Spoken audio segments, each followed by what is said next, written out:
الاسلام کے فرامین کو یہ ماننے کے لیے بالکل تیار نہیں ہے. وہاں انہیں یہ یاد نہیں آتا کہ نبی الاسلام کی حدیث سے اگر کسی بزرگ کی بات کو بلند کیا تو برباد ہو جاؤ گے. ہم حدیث بیان کرتے ہیں صحیح مسلم شریف سے کہ نبی الاسلام نے فرمایا میں تمہیں منع کرتا ہوں قبروں کو پکا کرنے سے, قبروں پر عمارت بنانے سے, اور قبروں پر بیٹھنے سے. ڈائریکٹ بیٹھنا بھی منع ہے اور مجاور بن کے بیٹھنا بھی منع ہے. تو ایسے سے تماشے لگائیں گے. وہ کہتے ہیں قبروں پر عمارت بنانے سے جو نبی الاسلام نے منع کیا نا وہ یہ ہے کہ یہ قبر ہے نا تو قبر کے اوپر ایسے اینٹوں کی کوئی دیوار نہ بنا دی جائے. دیکھو پاگل ہے کوئی اتنے بنائے گا منتصو اتنے بہنا کسی نے. اور یہ جو قبہ ہوتا ہے نا گنبد, یہ تو سائڈ سے دیواریں اٹھائی جاتی ہیں اور اوپر رکھا جاتا ہے. یعنی نبی الاسلام یہ کہنا چاہ رہے تھے, ورنہ تو آپ کہہ دیتے کہ ٹھیک ہے قبے بنا لینا, اور صحابہ کرام کو وصیت کر کے جاتے. ہمارے استاد غلام سو سعیدی صاحب فوت ہو گئے, اللہ تعالیٰ ان کی مغفرت کرے. بریلویوں میں ایک بڑے عالم دین تھے, مفتی منیر صاحب کے مدرسے میں وہ شیخ الحدیث تھے. میری ان سے ملاقات ہوئی 2007 میں, تو میں نے ان سے یہی سوال کیا.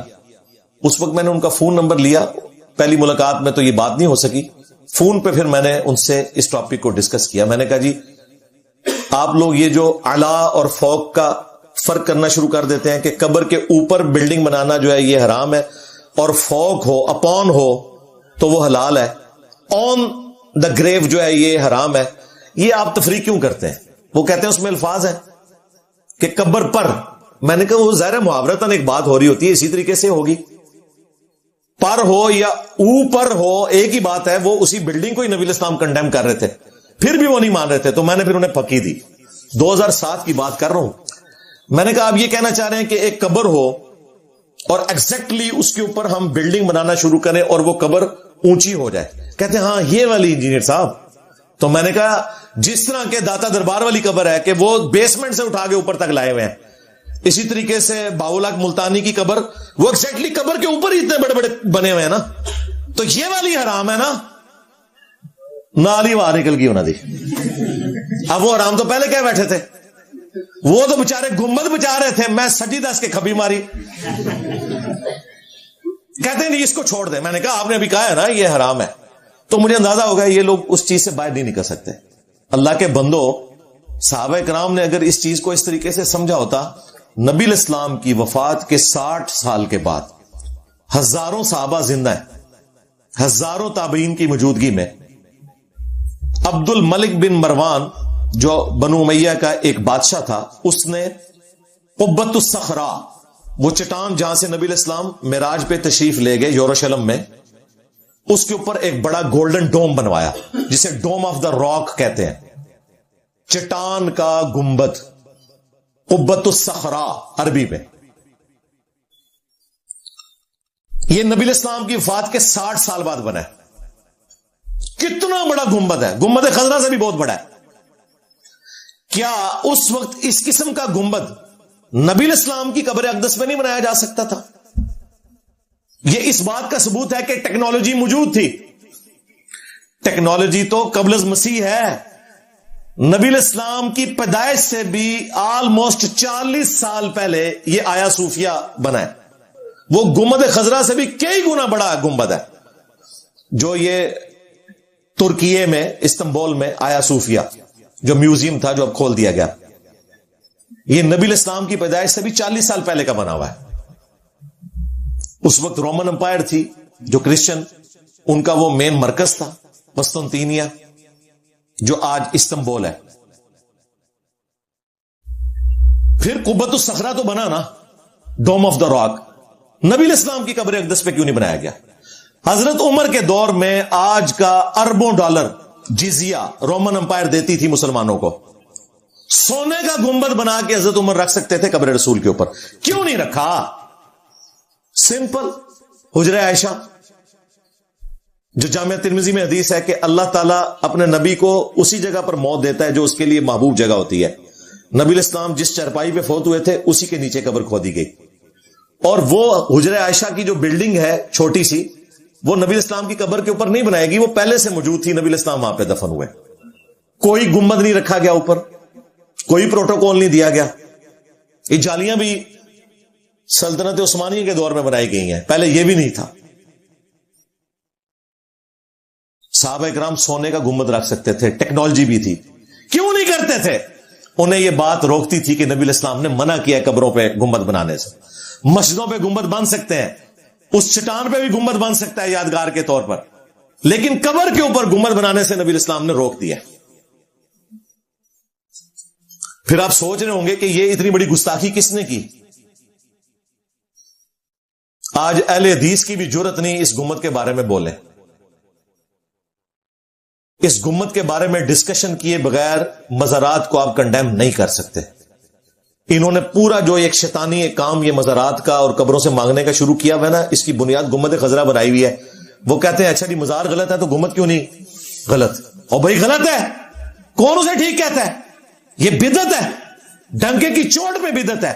جو کام نبی علیہ السلام کی وفات کے 650 سال بعد بلکہ 750 سال بعد ہو، وہ سنت کیسے ہو گیا جبکہ ٹیکنالوجی موجود تھی؟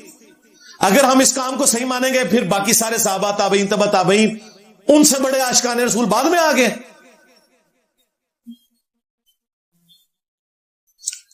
678 ہجری، آج چل رہا ہے 1446 ہجری، نبی الاسلام کی وفات کے آلموسٹ 750 سال کے بعد ایوبی ڈائنسٹی میں مملوک جو سلطنت تھی اس کا ایک بادشاہ تھا الملک المنصور قلاوون.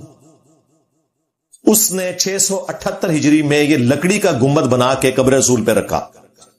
وفاء الوفا پوری دنیا میں ایک کتاب مدینے کی پوری ہسٹری پہ لکھی گئی ہے، ایک اتھینٹک کتاب مانی جاتی ہے. اس میں ضعیف روایتیں بھی ہیں، صحیح بھی موجود ہے.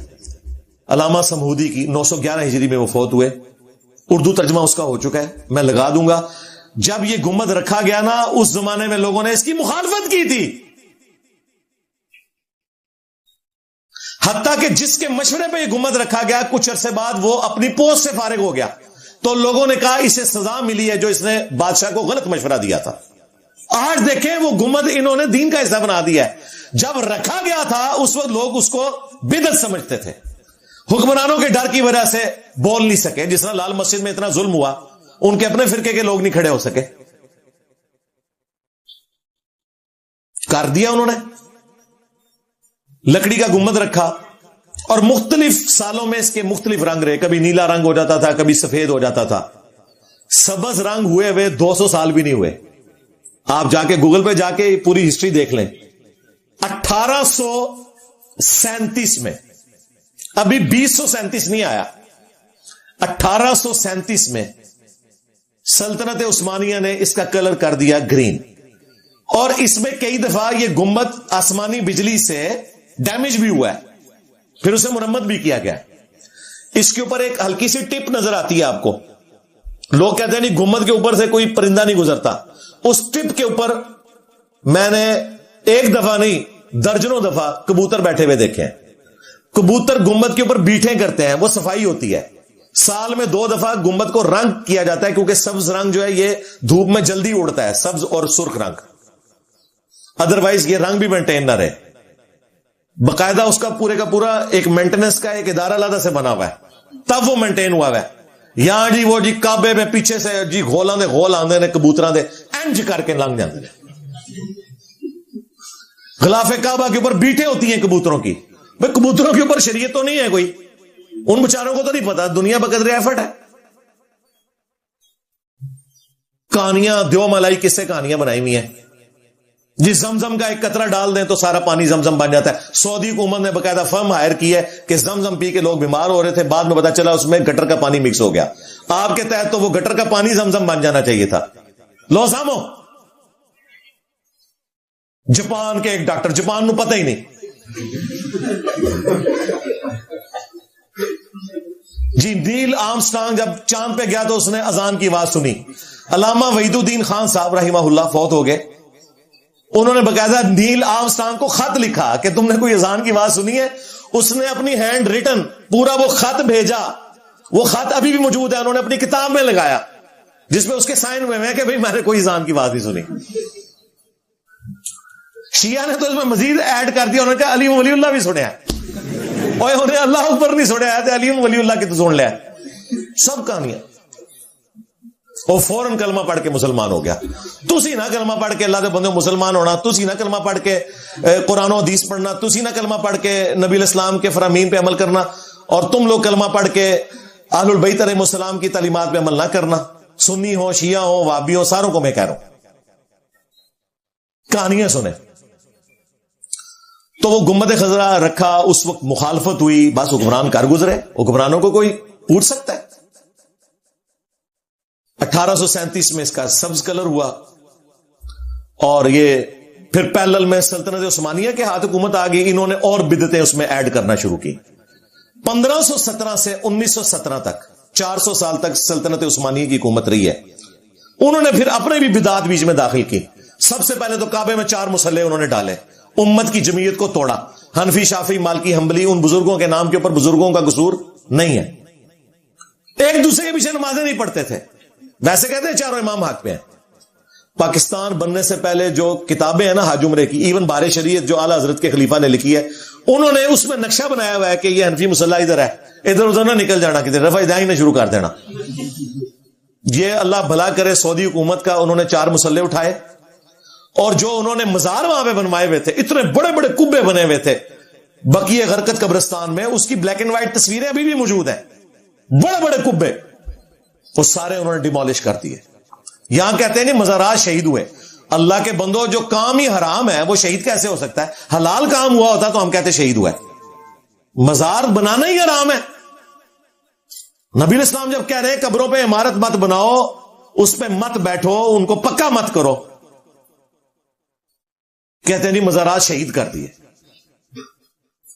قبریں نہیں انہوں نے ختم کی, قبریں ابھی بھی موجود ہیں سنت کے مطابق, مٹی کی ڈھیریاں 1 بالش تک, اور اس مٹی کو بہنے سے روکنے کے لیے سائڈ پہ اینٹیں لگانا, اور پتھر کے کتبے جن پہ کچھ لکھا ہوا نہ ہو نشانی کے طور پہ رکھنا, یہ سب کچھ سنت ہے. میں نے اس پہ پورا ریسرچ پیپر لکھا ہے, رسول اللہ کی آخری وصیتیں صلی اللہ علیہ وآلہ وسلم, وہ آپ پڑھ سکتے ہیں. ایک ایک چیز میں نے اس میں کلیئر کی ہے. تو یہ سب کچھ اس میں بالکل کلیئر ہے قرآن و سنت کی روشنی میں کہ جو کچھ سعودی حکومت نے کیا یہ کوئی بھی گستاخی پہ مبنی چیز نہیں تھی. انہوں نے تو بدعات کو ختم کیا. آج کوئی بات کرتا ہے تو یہ کہتے ہیں جی گستاخ رسول ہو گیا. بھئی گستاخ تو وہ ہیں جنہوں نے یہ گنبد بنائے اور امت کو ایک ایسی ڈگر پہ چلا دیا کہ پوری دنیا کے اندر پھر یہ قبر پرستی کا سلسلہ شروع کر دیا, اور بنیاد وہاں سے لی جس کی اپنی کوئی بنیاد نہیں تھی. یہ ہسٹری میں آپ کو اس لیے بتا رہا ہوں تاکہ آپ کو پتا چلے جو کام نبی علیہ السلام کے مبارک زمانے میں, صحابہ کے زمانے میں ہو سکتے تھے اور انہوں نے نہیں کیے, ایگزیکٹلی وہی کام 700 سال بعد کوئی کر کے اس کو دین کا حصہ کیسے بنا سکتا ہے؟ ایک غریب اتو بدتمیز, یعنی کام خود غلط کیا ہوا ہے اور ہمیں اس کام کا پابند کر رہے ہیں.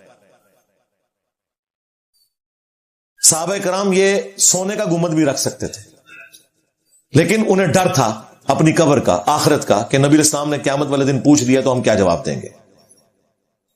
اس لیے میں نے یہ گنبد خضرا کی ہسٹری, قبر رسول صلی اللہ علیہ وآلہ وسلم کی ہسٹری آپ کو بیان کی. وہ ایک ایک امیج ہم لگا دیں گے, جسے شوق ہو وہ دیکھ سکتا ہے کہ یہ ساری کی ساری باتیں جو ہم قرآن و سنت کی روشنی میں بتا رہے ہیں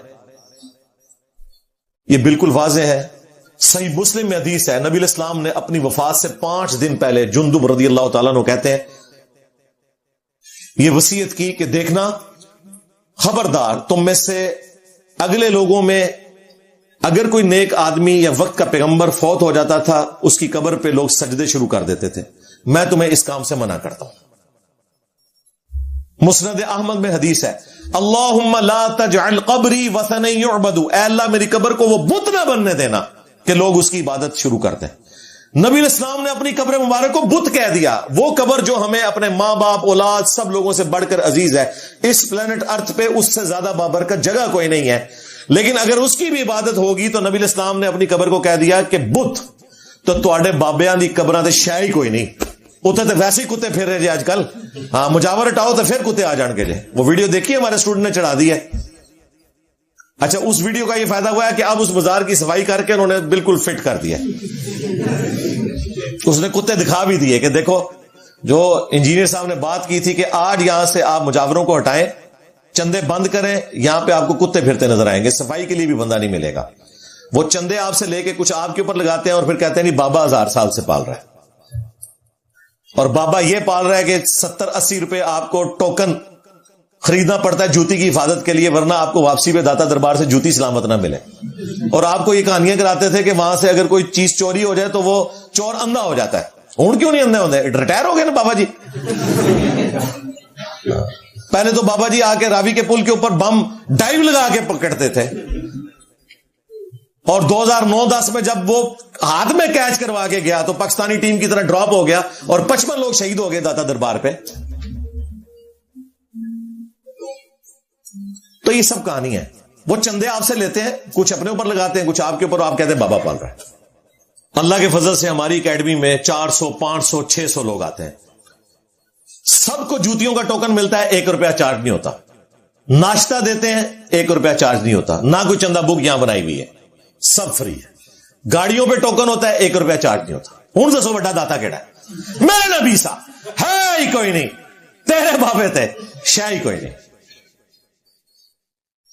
کل ہمارے کچھ گیسٹ آئے ہوئے تھے تو وہ کہنے لگے انجینئر صاحب آپ تو کہیں بابے نہیں بن جائیں گے. میں نے کہا میرے بھائی بابے وہی بنتے ہیں جنہوں نے اپنے زمانے میں اگلے بابوں کے فضائل سنائے ہوتے ہیں, جنہوں نے اگلے بابوں کی قبروں کی مجاوریوں کے آپ کو واقعات بتائے ہوتے ہیں, تاکہ کل کو وہ خود بھی بابا بن جائیں. جس نے بابوں کو پوری زندگی منڈ کے رکھا اس کو کوئی بابا نہیں بناتا. تمہارے بابوں والی ایک خامی جو تمہارے نزدیک خوبی ہیں ہمارے اس پلیٹ فارم میں نہیں ہے.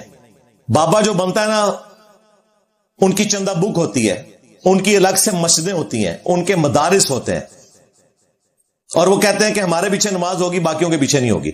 ہماری نہ کوئی چندہ بک, نہ کوئی مسجد, نہ کوئی مدرسہ, جگہ بھی کرائے پہ.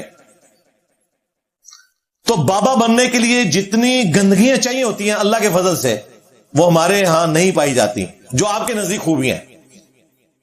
بابا بننے کی پہلی شرط یہ ہے کہ ہمارا فرقہ جنتی ہے, باقی سب جہنمی ہے, کسی کے پیچھے نماز نہیں ہوتی. ہم تو کہتے ہیں سب کے پیچھے نماز ہوتی ہے. وہ کہتے ہیں چندہ آپ نے صرف ہمیں دینا ہے, کسی نجدی کو دیں گے, کسی بدعتی کو دیں گے, بد مذہب کو دیں گے, نہیں قبول ہوگا. ہم کہتے ہیں سب کو چندے دو, نمازیں ان کے پیچھے پڑھو, اپنی مسجد الگ سے نہ بناؤ. تو ہر وہ گندا دروازہ جو بابا بننے کے لیے ہو سکتا تھا نا, ہم نے بند کر دی ہے اللہ کے فضل سے. یہ خام خواہ گالی ہے. مولانا مودودی کو پوری زندگی یہ مولوی کہتے تھے یہ دعوی نبوت کر کے مرے گا. مودودی صاحب کے سٹوڈنٹس کہتے تھے کہ حضرت ان کو جواب دیں. انہوں نے کہا میں بغیر دعوی نبوت کیے ہوئے دنیا سے جا کے پریکٹیکلی انہیں جواب دوں گا. آج مودودی صاحب کو فوت ہوئے ہوئے 40 سال سے زیادہ ہو چکے ہیں, اور ان بزرگوں پہ اللہ کی لعنت ہو جنہوں نے اپنی زندگی میں مودودی صاحب کے اوپر یہ جھوٹا الزام لگایا تھا. آج ان بزرگوں کی جو اولادیں ہیں نا, بریلوی دیوبندی اہل حدیثوں کی, ان کا کام ہے اپنے بزرگوں کے اوپر لعنت بھیجے کہ اس وقت اس شریف انسان کے اوپر انہوں نے یہ الزام لگایا. 40 سال ہو گئے, دیکھیں نہ انہیں توبہ کی توفیق ملی, نہ ان کے ماننے والوں کو کہ اپنے بزرگوں کے کرتوتوں میں معافی مانگ لیں کہ ایک شخص کے اوپر جھوٹا الزام لگایا. یہ ان کا طریقہ واردات ہوتا ہے. چونکہ ان کے بزرگوں نے چشتی رسول اللہ, تھانوی رسول اللہ, شبلی رسول اللہ, اور سب سے بڑا ان کا بزرگ غلام قادیانی دجال, انہوں نے دعوے نبوت کیے ہوئے تھے اور اپنے ناموں کے کلمے پڑھائے ہوئے تھے, انڈورس کیے ہوئے تھے. تو یہ سمجھتے ہیں کہ باقی لوگ بھی یہی کریں گے. نسے دعائیں یہ گندگی پھیلانے کے لیے نا اس قسم کی باتیں کرنا شروع کر دیتے ہیں, لوگوں سے متنفر کروانے کے لیے. دیکھیں باقی لوگوں کو تو موقع نہیں ملا کہ وہ اپنی زندگی میں اپنے اوپر لگائے ہوئے الزامات کا جواب دے سکیں. اللہ کے فضل سے جو انہوں نے گند میرے بارے میں کرنا تھا نا, اس کا جواب میں نے اپنی ویڈیوز میں ریکارڈ کروا دیا. جو ابھی ان کے دماغ میں آنا تھا وہ بھی میں نے ریکارڈ کروا دیا, کیونکہ میں ان میں سے ہی نکل کے آیا ہوں نا. ہاں وہ بھی کیا دن تھے, ہم بھی ایک جن تھے. آج ہم دیو ہیں, جنوں کے بھی پیو ہیں, دیو کے بھی پیو ہیں, دیوبند والا. ہاں, اور یہ پیو جو ہے وہ بگوٹن والی بات نہیں میں کر رہا, ایک استاد کے طور پہ بات کر رہا ہوں. اس سسٹم کا حصہ رہے ہم, ہمیں پتہ ہے انہوں نے کس طریقے سے گندگی پھیلائی ہے اور اپنا یہ سارا دھندا چلایا ہے. ان کا بھی عشق رسول چیک کرنا ہے نا, ان کے سامنے حدیثیں پیش کریں. جب کہتے ہیں نا نہیں ہم تو اپنے بزرگوں کی تعلیمات کو نبی الاسلام سے اوپر نہیں لے کے جاتے, تو انہیں حدیث پیش کریں کہ بخاری اور مسلم دونوں میں حدیث ہے. اما عائشہ کہتی ہیں سلام اللہ علیہا, نبی الاسلام کے آخری دن چل رہے تھے, آپ علیہ السلام تکلیف کی وجہ سے بار بار چادر اپنے چہرے اقدس سے ہٹاتے تھے, اور پاس ایک پانی کا برتن تھا, اس سے ہاتھ گیلے کر کے اپنے بخار کو ٹھنڈا کرتے تھے اور بار بار یہ کہتے تھے لعن اللہ الیہود والنصارى، اللہ کی لعنت ہو یہودیوں پر اور نصرانیوں پر، اتخذوا قبور انبیائہم مساجدا، انہوں نے اپنی نبیوں کی قبروں کو سجدہ گاہ بنا لیا تھا۔ اور اما عائشہ کہتی ہیں کہ اگر ہمیں یہ ڈر نہ ہوتا، اسی حدیث میں آخر میں آتا ہے کہ لوگ رسول اللہ کی قبر پہ سجدے شروع کر دیں گے، تو ہم نبی الاسلام کی قبر مبارک کو اوپن چھوڑ دیتے، یعنی حجرے کی دیوار گرا دی جاتی تاکہ لوگ جب چاہیں بغیر اجازت کے بھی حاضری دیں۔ لیکن ہمیں خطرہ تھا اور نبی الاسلام ہمیں ڈرا رہے تھے کہ میری قبر کے ساتھ وہ کچھ نہیں کرنا جو یہود و نصارہ نے اپنے انبیاء کی قبروں کے ساتھ کیا۔ اور یہاں یہ کہہ رہے ہیں جی شرک ختم ہو گیا ہے، وہ آپ میری ویڈیو دیکھ لیں، مجھے اپنے بعد تم سے شرک کا خوف نہیں، تو آپ کو پتا چل جائے گا کیا انہوں نے دھوکے دیے۔ صحیح بخاری اور صحیح مسلم دونوں میں حدیث موجود ہے، نبی الاسلام کے آخری بیماری کے دن چل رہے تھے، آپ کی 3 بیویاں آپ کے پاس بیٹھی ہوئی ہیں، سیدہ ام سلمہ، سیدہ ام حبیبہ اور سیدہ عائشہ رضی اللہ عنہن اجمعین وعلیہم السلام اجمعین۔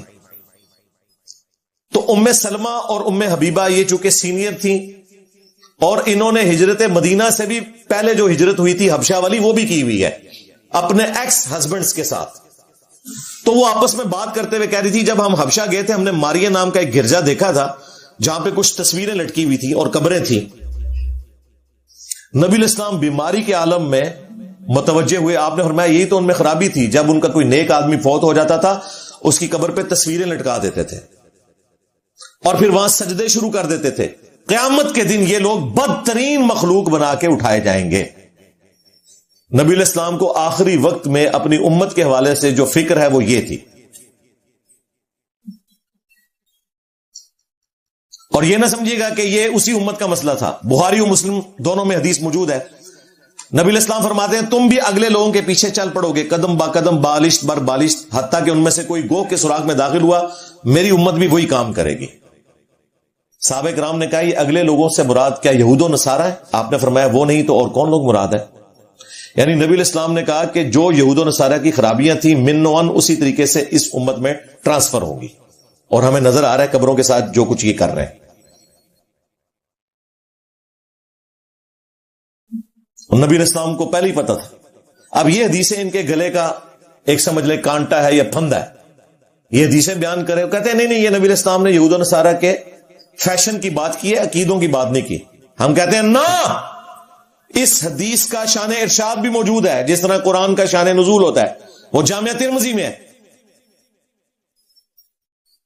غزوہ حنین کے موقع پر نبی صلی اللہ علیہ وآلہ وسلم ایک ایسی جگہ سے گزرے جہاں ایک درخت تھا ذات انوات، وہاں مشرکین عرب اپنا اسلحہ لٹکاتے تھے اور ان کا یہ عقیدہ تھا کہ جو اسلحہ یہاں پہ لٹکایا جائے گا اس کے بعد ہمیں فتح ہو جائے گی۔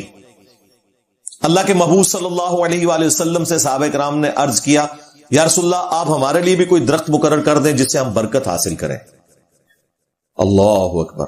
نبی الاسلام نے کہا سبحان اللہ، اللہ پاک ہے، اور محذوف تھا عما یشرکون، اس قسم کے شرکی عقیدوں سے۔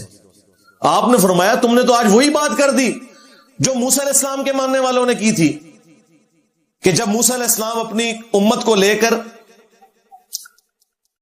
سمندری جھیل کو کراس کر کے ایک ایسی قوم کے پاس سے گزرے جو بتوں پہ دھیان کیے ہوئے بیٹھے تھے، تو قوم موسیٰ نے کہا آپ بھی ہمارے لیے اللہ کا کوئی بت مقرر کر دیں کہ ہم دھیان کر سکیں۔ تو حضرت موسیٰ علیہ السلام نے کہا تھا میں ایسی جاہل قوم سے اللہ کی پناہ میں آتا ہوں۔ میرے صحابہ تم نے تو موسیٰ کے ساتھیوں والی بات کر دی، حالانکہ وہاں اللہ کا بت مانگا گیا تھا، یہاں صحابہ کرام نے درخت کوئی بت کے طور پہ نہیں مانگا تھا، صرف برکت کے لیے مانگا تھا۔ یہ ہوتے تو کہتے یا رسول اللہ آپ اپنے صحابہ پہ شرک کا فتویٰ لگا رہے ہیں۔ نبی اسلام کو پتا تھا، وہ امام الموحدین تھے، انہیں پتا تھا میں نے راستہ یہیں پہ روکنا ہے۔ آپ نے فرمایا تم نے تو وہی بات کر دی، پھر آپ نے فرمایا کہ تم بھی اگلے لوگوں کے پیچھے چل پڑو گے، یعنی جو خرابیاں اگلے لوگوں میں آئیں، وہ جو بخاری مسلم کی میں نے حدیث بتائی، تم میں بھی وہی آئیں گی۔ یہ عقیدوں کے بارے میں تھا۔ اور دیکھیں امت آج تک درختوں کے اوپر کپڑے کی ٹاکیاں باندھ رہی ہے، شلواریں لٹکا رہی۔ وہ شلوار چھا دیکھی ہے نا آپ نے ویڈیو، پیر شلوار چھا۔ اور نبی الاسلام نے صحابہ کرام کو تلوار ٹچ کرنے سے بھی منع کیا کہ یہ عقیدہ نہیں رکھنا کہ درخت کوئی کسی کے لیے اس حوالے سے کوئی برکت کا باعث بن سکتا ہے. اور یہ سب کچھ دیکھنے کے بعد آپ اس رزلٹ پہ پہنچیں گے جو ہم کہتے ہیں کہ مرنے سے پہلے اے مسلمان کر لے اس پہ غور. کتابوں کا خدا اور ہے، بابوں کا خدا اور. کتابوں کا دین اور ہے، بابوں کا دین اور. کتابوں کا پیمبر اور ہے، بابوں کا پیمبر اور. کتابوں کے اولیاء اور ہیں، بابوں کے اولیاء اور. ویسے تو بابے بھی اسی خدا رسول کے ماننے والے تھے، لیکن کتابوں کی مخالفت میں انہوں نے عقیدے اڈاپٹ کیے، اس لیے ہم یہ بات کر رہے ہیں. یہ کہتے ہیں اس نے دو خدا بنا دیے. اور اپنا حال یہ ہے کہ اعلی حضرت نے پوری کتاب لکھی ہے سبحان السبوح، اور فتاوی رضویہ میں انہوں نے لکھا وابیوں کا خدا بدکاری کرتا ہے. ہاں جی، وابیوں کا خدا چوری کرتا ہے. دنیا کی ہر گالی لکھ کے انہوں نے کہا وابیوں کا خدا تو یہ ہے. جب ہم ان کو کہتے ہیں یار وابیوں کا خدا وہی ہے جو آپ وہ کہتے ہیں نہیں گویا کے. ہاں گویا کے تو ہڈا ابا ڈائریکٹ جڑا وابیوں کا خدا یہ گالیاں لکھے، اور ہم کلیریفائی کریں کہ یہ ہم تعلیمات کے پوائنٹ آف ویو سے بات کر رہے ہیں. ہمیں کہتے ہیں دو خدا بنا دیے تو تمہارے نے تو خدا کو گالیاں دی ہوئی ہیں، پہلے اس کا اسلام ثابت کرو. یہ اپنے بابے سے جان نہیں چھڑا سکتے. اور دیکھیں میں نے بابے ایسے ان کے پکڑے ہیں اور یہ پکڑ کے ان کے ہاتھ میں پکڑا دیے کہ دسو ان کے کرنا دینا دی گیچی تسی مروڑو گے یا میں مروڑا، نس ہی نہیں سکتے. یہ پچھلے دنوں انہوں نے یہ ہنگامہ کھڑا کیا نا کہ جی وہ قادیانی چونکہ نان مسلم ہے تو انہیں قربانی کی اجازت نہیں ہونی چاہیے. میں نے کہا جناب یہ آدھا فتویٰ آپ کوٹ کر رہے ہیں. اعلی حضرت نے احکام شریعت میں لکھا ہے کہ وہابی ہوں، دیوبندی ہوں، اہل حدیث ہوں، رافضی شیعہ ہوں یا قادیانی ہوں، قادیانیوں کو کافروں کو ان کے ساتھ ذکر کیا، یا نیچری ہوں، نیچر کے ماننے والے سر سید احمد خان کے لوگ، یہ 1,00,000 دفعہ بھی اللہ کا نام لے تو ذبیحہ مردار رہے گا. البتہ یہود و نصارہ کا ذبیحہ حلال ہے، اور یہ سب کے سب مرتد واجب القتل ہیں. تو بھائی جب تک ٹی ایل پی والے اہل حدیث دیوبند اور شیعہ کو عید کی قربانی سے نہیں روکتے، قادیانیوں کو نہیں روک سکتے، کیونکہ پورا فتوے میں یہ سارے کٹھے تھے.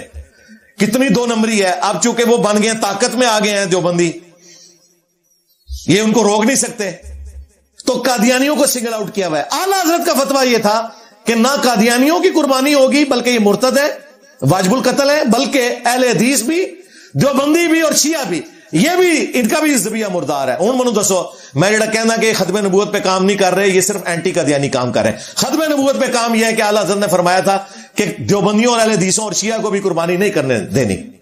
لو سامو ختم نبوت پہ کام یہ تھا. یہ میں بات الزامی طور پہ کر رہا ہوں، کوئی نصیری سی نہ لے لے، انہوں نے میں فٹ کر رہا ہوں. ہاں ہوں جڑی میں گال کر لگا وہ بالکل درست ہے. ختم نبوت پہ کام یہ ہے کہ صرف غلام احمد قادیانی دجال کو برا نہیں کہنا، بلکہ چشتی دجال، تھانوی دجال، بقول تمہارے کے معرفت کی باتیں تھی، انہیں بھی اسی طریقے سے کنڈیم کرنا ہے. ورنہ تم صرف اینٹی قادیانی. ختم نبوت کے رائٹس ہمارے پاس ہیں. ہاں ہمارا کوئی اسٹوڈنٹ رفع الیدین شروع کر دے، اسے کہتے ہیں انقریب قادیانی ہو جائے گا. او ہم نے بتایا اللہ کے بندو قادیانی کہاں سے ہوگا؟ قادیانی تو بغیر رفع الیدین کے نماز پڑھتے ہیں جی. حنفی بریلوی، حنفی دیوبندی، حنفی قادیانی، قادیانی حنفی ہیں. اس سے بڑھ کر جس عبد القادر جیلانی کی تم 11ویں کھاتے رہے بریلوی، اور جس عبد القادر جیلانی کو دیوبندیوں کے بزرگ اشرف تھانوی اور امداد اللہ مہاجر مکی جو ہے وہ غوث اعظم کہہ کے غوث پاک کا دھوبی لکھتے رہے. او غوث پاک کا دھوبی، میں غوث پاک کا دھوبی ہوں. اس دھوبی دی تے میں صفائی کر دیتی سی نا. وہ غوث پاک تو غنیت الطالبین میں نماز کا طریقہ رفع الیدین کے ساتھ لکھ کے گئے ہیں جو بخاری مسلم میں آیا ہوا ہے. تو تمہاری نماز قادیانیوں والی، تمہاری نماز عبد القادر جیلانی کے بالکل خلاف. ہماری نماز بخاری مسلم میں موجود، اور ہم جس طریقے سے نماز پڑھتے ہیں عبد القادر جیلانی بھی اسی طریقے پہ نماز پڑھتے تھے، کیونکہ وہ بھی بخاری مسلم کے ماننے والے تھے. اور ان سے بھی پہلے امام غزالی جنہوں نے ٹیکسٹ دیا ہے پوری تصوف کو، کیمیائے سعادت میں انہوں نے نماز کا طریقہ یہی لکھا ہے رفع الیدین کے ساتھ. اور تم تو اپنے بابوں کے بھی غدار نکلے. کن گراؤنڈز کے اوپر کھڑے ہوئے؟ لوگ کہتے ہیں یار یہ بابے بیچ میں کہاں سے آ جاتے ہیں؟ بابے ہر بار آن گے. ہاں کیونکہ انہوں نے کام پایا ہے. انہوں نے عزتیں اویل کی ہیں اللہ اور اس کے رسول کے نام کے اوپر, چندے بٹورے ہیں. مکے اور مدینے کی آوازیں لگا کے انہوں نے سواریاں سوار کر کے اپنی درگاہوں پہ پھینکی ہیں. تو دیکھو اللہ تعالیٰ نے ان سے کیسا بدلہ لیا ہے کہ 1200 سال میں جو انہوں نے عزت اویل کی تھی نا, 12 سالوں میں کتنی مٹی ان کی پلید ہوئی ہے. ہمارا ایک نعرہ انہیں لے ڈوبا ہے, میرے نبی سا ہائی کوئی نہیں, تیرے بابے تھے شاہی کوئی نہیں. صلو علی محمد وآل محمد, اللہم صلی علی محمد وعلی آل محمد واصحاب محمد وازواج محمد وامت محمد اجمعین الی یوم الدین, آمین.